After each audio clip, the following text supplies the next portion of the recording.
नमस्कार दोस्तों, agriculture education में आपका स्वागत है। आज हम बात करेंगे सधाई या ट्रेनिंग की। तो फल वृक्षों को एक निश्चित आकार प्रदान करने की क्रिया को सधाई या ट्रेनिंग कहते हैं। सधाई का कार्य मुख्यतः पहाड़ी क्षेत्रों में उगाए जाने वाले फल वृक्षों में किया जाता है, जबकि मैदानी क्षेत्रों में सधाई की आवश्यकता नहीं होती है। सधाई की क्रिया मुख्यतः सेब, अंगूर, आड़ूचा, नाशपाती आदि में फलन प्रारंभ होने के पूर्व की जाती है। इसके लिए मैंने एक छोटी सी ट्रिक बनाई है, SAN, SAAN। सेब, अंगूर, आड़ूचा, नाशपाती ये ऐसे फल वृक्ष हैं जिनमें फलन प्रारंभ होने के पूर्व सधाई या ट्रेनिंग की क्रिया की जाती है। इसके बाद हम लोग बात करेंगे सधाई के उद्देश्य या ट्रेनिंग के उद्देश्य। तो फर्स्ट नंबर पे पौधों को आकर्षक ढांचा प्रदान करना, पौधों के सभी भागों तक प्रकाश पहुंचाना। थर्ड नंबर पे पौधों को मजबूती प्रदान करना। फोर्थ नंबर पे कृषि क्रियाओं में आसानी के लिए। तो पौधों को आकर्षक ढांचा प्रदान करना, जब पौधों में काट छांट कर दी जाती है तो पौधा दूरी से आकर्षक दिखने लगता है। फिर इसके बाद जब काट छांट कर दी जाती है तो पौधों के सभी भागों तक प्रकाश पहुंचने लगता है।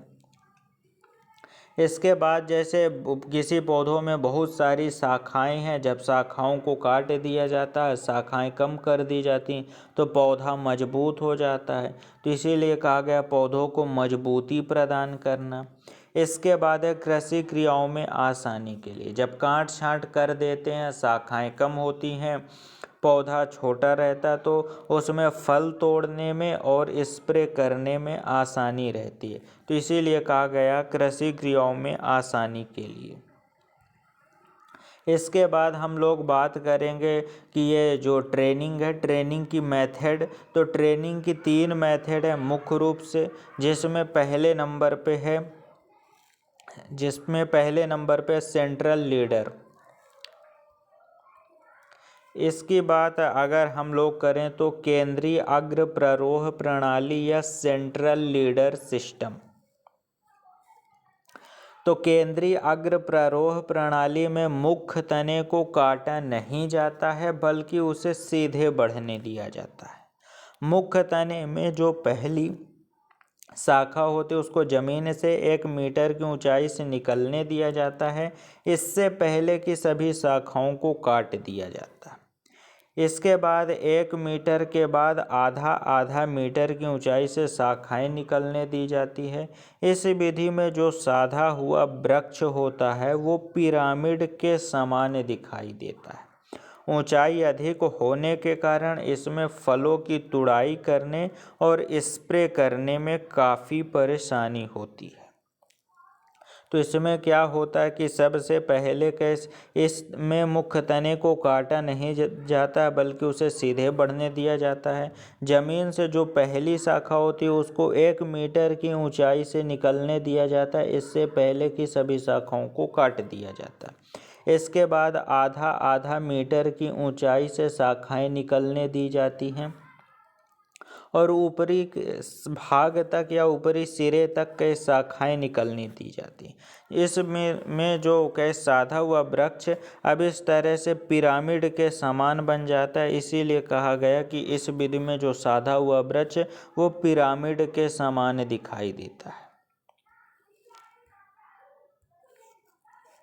सेकंड नंबर पे हम लोग बात करेंगे ओपन सेंटर सिस्टम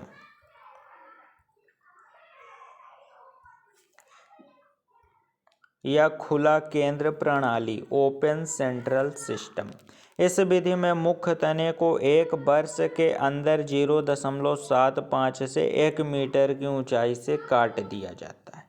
इसके बाद इसमें जो साइड से शाखाएं निकलती हैं, इन साइड से निकलने वाली शाखाओं को आधा से 3/4 मीटर की ऊंचाई से काट दिया जाता है। इस विधि में काट छांट अधिक होने के कारण पौधा कमज़ोर हो जाता है, परंतु ऊंचाई कम होने के कारण इसमें फलों की तुड़ाई करने और स्प्रे करने में काफ़ी आसानी रहती है। इस विधि में साधा हुआ वृक्ष गुलदस्ते या कलश के समान दिखाई देता है। तो इसमें क्या होता है कि मुख्य तने को 1 वर्ष के अंदर 0.75 से 1 मीटर की ऊंचाई से काट दिया जाता है।